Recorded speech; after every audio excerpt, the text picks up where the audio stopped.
Bonjour à tous et bienvenue à la session d'information sur les exigences de déclaration de la production d'électricité et de chaleur. Ces exigences s'appliquent aux installations assujetties aux exigences élargies du programme de déclaration des gaz à effet de serre pour 2019 qui comprend les installations de production d'électricité et de chaleur.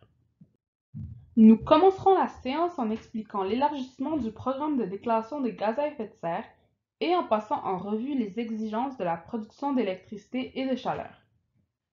Nous explorerons ensuite les exigences spécifiques de quantification de la production d'électricité et de chaleur.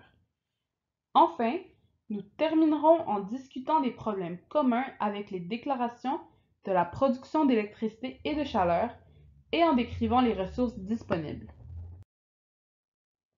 Voici un résumé du PDGES et de l'élargissement dont il a fait récemment l'objet.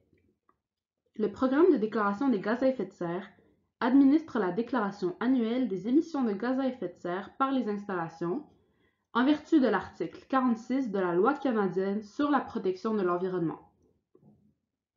L'année 2017 a vu la mise en œuvre de la phase 1 de l'élargissement du PDGES, incluant les changements suivants.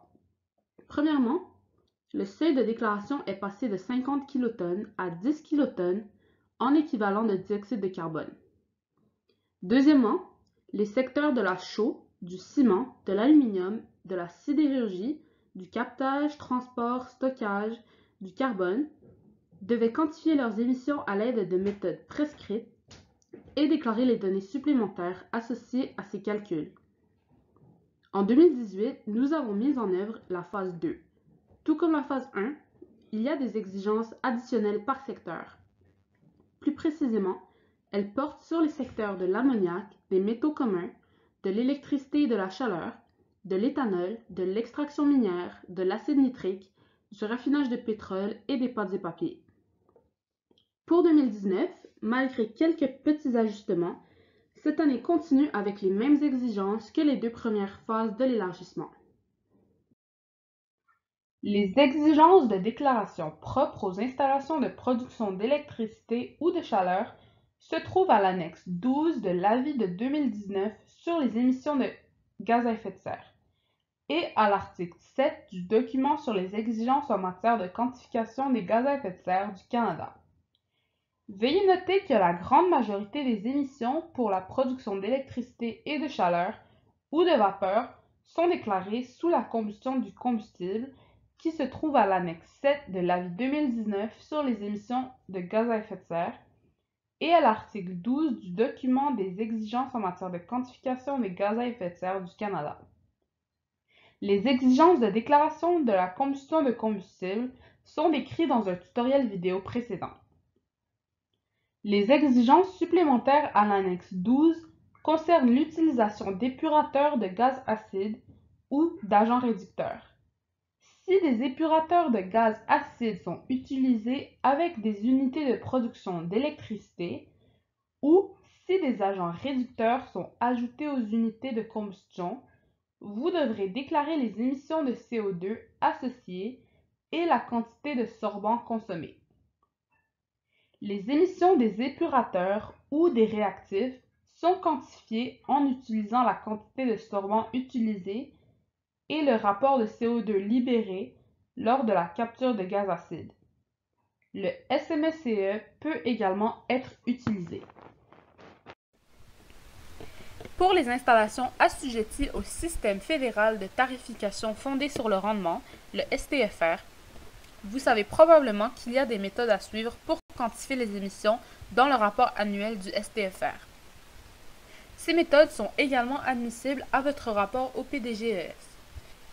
Dans le module de déclaration du PDGES, il y a une section où vous pouvez indiquer que vous voulez utiliser les méthodes du STFR pour votre rapport du PDGES. De plus, le système de déclaration du STFR offre une fonction pour générer une impression de votre rapport STFR vers votre rapport PDGES en fonction des émissions que vous avez déclarées dans le rapport annuel STFR. Cela permettra d'indiquer les endroits dans le rapport PDGES où vous pouvez déclarer les totaux d'émissions qui ont déjà été remplis dans votre rapport STFR. Cela est utile pour les déclarants qui ne sont pas assujettis aux exigences de déclaration élargie du PDGES. Pour les déclarants qui sont assujettis aux exigences élargies, les écrans d'activité supplémentaires eux-mêmes aideront à générer les totaux d'émissions et, par conséquent, l'impression du STFR vers le PDGES ne sera pas nécessaire. S'il vous plaît, gardez à l'esprit que les déclarants devront encore comprendre les exigences individuelles de chaque programme. Par exemple, un déclarant n'a peut-être pas à déclarer les émissions de CO2 provenant de la combustion de la biomasse dans son rapport du STFR, mais il devra déclarer ces émissions dans son rapport PDGES. Voici quelques ressources disponibles pour vous aider dans ce cycle de déclaration. Notre site web est l'endroit où aller pour trouver le guide technique pour la déclaration des émissions de gaz à effet de serre, un document des exigences de quantification des gaz à effet de serre, un lien pour accéder au guichet unique et au guide sur le JIGU qui contient des didacticiels sur l'accès au guichet unique pour la première fois, la connexion de votre profil à une organisation et la gestion des renseignements sur l'organisation. Ces tutoriels sont également disponibles en format vidéo. Nous offrons aussi des instructions étape par étape sur la présentation d'une déclaration de gaz à effet de serre. Il y a une page dédiée aux questions posées les plus fréquemment et leurs réponses. Et bien sûr, il y a de l'information sur comment joindre notre programme avec toute question additionnelle. Vous trouverez aussi un lien vers notre dernier avis concernant les déclarations de gaz à effet de serre pour 2019 qui décrit les exigences de déclaration.